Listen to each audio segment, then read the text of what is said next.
angel on vacation.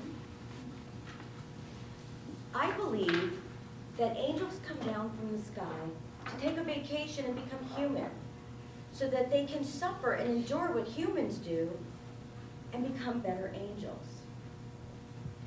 I believe that my life was blessed by an angel on vacation. April 1st, 1975, my cousin, Tara Nicole Castagliola, was born. She grew to have these beautiful little blonde curls, a little cute meatball nose, green eyes, and she was just Miss Princess Italian. But around 18 months old, she started turning blue. Nobody knew what was going on, so they took her to the hospital.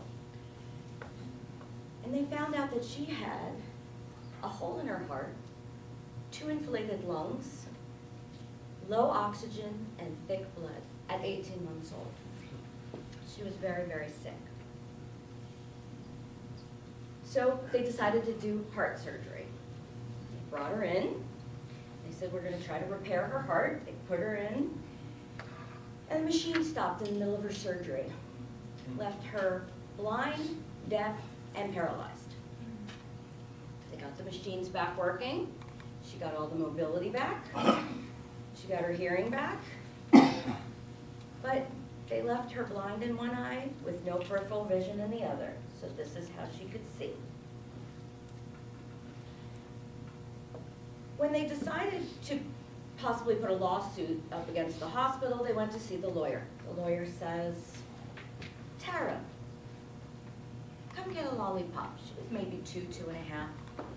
She walked up, she got the lollipop, took the paper off, threw it in the trash, put the lollipop in her mouth, walked back, sat down on the couch, and the lawyer said, there's nothing wrong with her.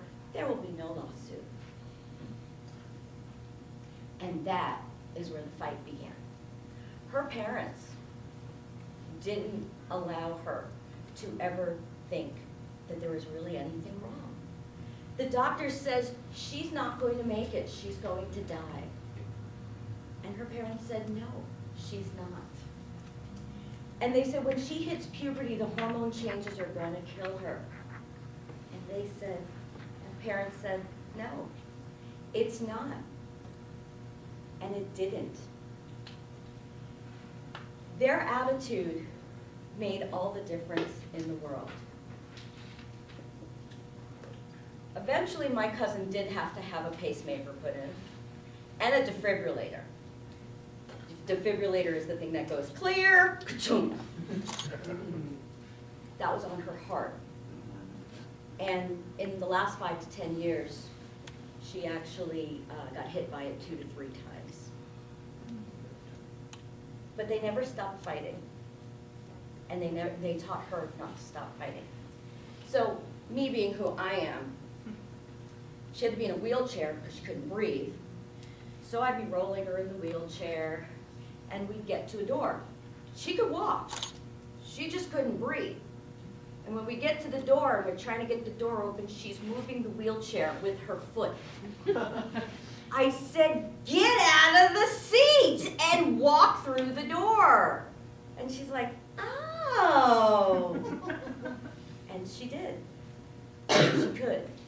There did get to a point, though, where she couldn't do that anymore. And she loved Monopoly, and she used to play with my brother, and my brother was brutal in Monopoly. He bet her whether he would win or she would win, and he won. And my cousin hated Parmesan cheese, and he videotaped her eating an entire block of it. And I think he put it on YouTube till her parents said, get that off of YouTube. However, she didn't complain, not once. She never complained because she just loved who she was. This girl went on roller coasters. Do you know people with heart problems are not supposed to go on roller coasters? Oh, but she did, until she hit the Desperado out in Prim, and that one was just a little too much for her. And my uncle kept saying, she survived, you know, she's the only one, you know, she really did. And she was my best friend. She was my irritating little sister, but she was my best friend. She was my maid of honor at my wedding, and we waited for her to come out so we could do the bachelorette party. And we were all so drunk, we gave the legally blind girl in the wheelchair the camera. Brilliant, right? She loved it. She was so happy. Down the road, things started to get a little tough. And she loved to sing, and she was so full of life. And when she sang, she always sang off key. It didn't matter where we were. We'd have parties, and she'd be up with the microphone singing off key. It was wonderful. And then on September 21st, 2012, she got her wings back. Her body couldn't handle anymore. She went back to heaven. And that was when I finally saw her. I saw who she really was. She was the heart and soul of our family. She was the glue that held us together. She was the sight unseen, and she was everybody's breath.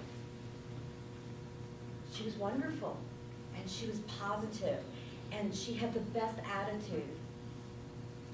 And when she died, it was really tough.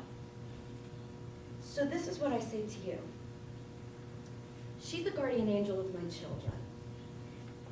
And she loved babies, and she'd say Tara, say Tara.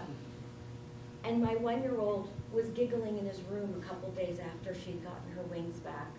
And I knew she was in there going, say Tara. And you know, he picks up her picture and says, Tara, Tara. I said, yes, that's her. She was my angel on vacation. Appreciate your life, love your guardian angel, and appreciate your angels on vacation, because you don't know